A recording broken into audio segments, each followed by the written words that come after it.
балаңның атын қоймайсың, Умабулах деп. Мен айтатындығым, мен Закарияны қатты жақсы көремін дейтін едім. Сол үшін мен Закария боламын дейтін едім. Гүлжамал Құлжабекованың ұлы ауыр дерттен емес, ата-анасының соғысқа деген құштарлығынан қайтыс болды. Сирияда бүлікші топтың қаруымен ойнап отырған балалар автоматтың шүріппесін басып қалып, оқ Закарияға тиеді. 5 жасар баланы ажалдан арашалап қалу мүмкін болмапты. Білімсізбін. Білім жеткен жоқ нәрсеге. Әлі күнге дейін жетпей жатыр білімі. Гүлжамал 19 жасында ауылдасының тұмшаланғанын көріп, дінге қызығады. Діни ілімді ресми медреседе алу керек дегенге өресі жетпепті. Ол жеке пәтерде әйел жамағатын жиып алған Мадина дегеннің уағызын тыңдайды. Сол шалдыр шатпаққа санасы уланған Гүлжамал әйелдің діндегі рөлі тек азаматына мойынсыну деп біледі.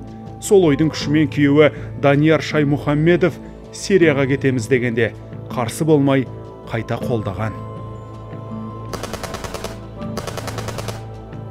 Татар жігіті Данияр Шам жерінде Даиш содырларының сапын толықтырады. Қарулы қақтығысқа қатысып, елді мекендерге азық-түлік тасыпты. Абу Омар Өзбек деген болған. Сол келіп айтты. Абу Омар Өзбек, сен күйеуің шахид, сен бүгіннен бастап идаста деді. Мүмкін сен шахид боларсың, мүмкін балалар кетер, көп уақыт емес деді. Ең соңы кетіп баратқанда сөйтіп айтты. Дайын бол деді. Неге дайын бол деді? Өлімге дайын бол деді. Гүлжамал небәрі жарты жыл аза тұтады. Кейін ақтөбелік содырдың етегінен ұстайды. Бірақ Әбдүләзизді қылығымен баурай алмай, ол жетімдерге өгейлік танытыпты.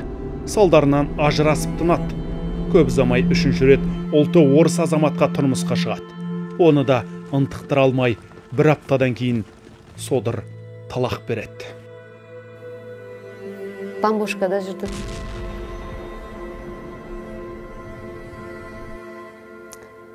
Өлім тез екенін білдім. Өлім тез келді, тез алып кетті, көбісін.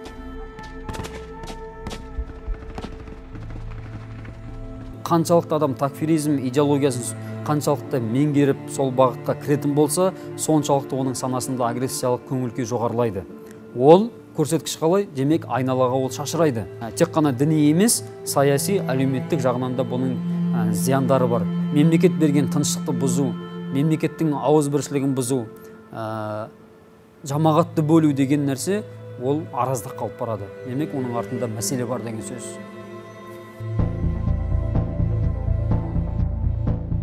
Ұлттық болмысымызға жат түсініктер ел ішін алатайдай бүлдіріп, талай қара көзді ажал аранына айдап салды.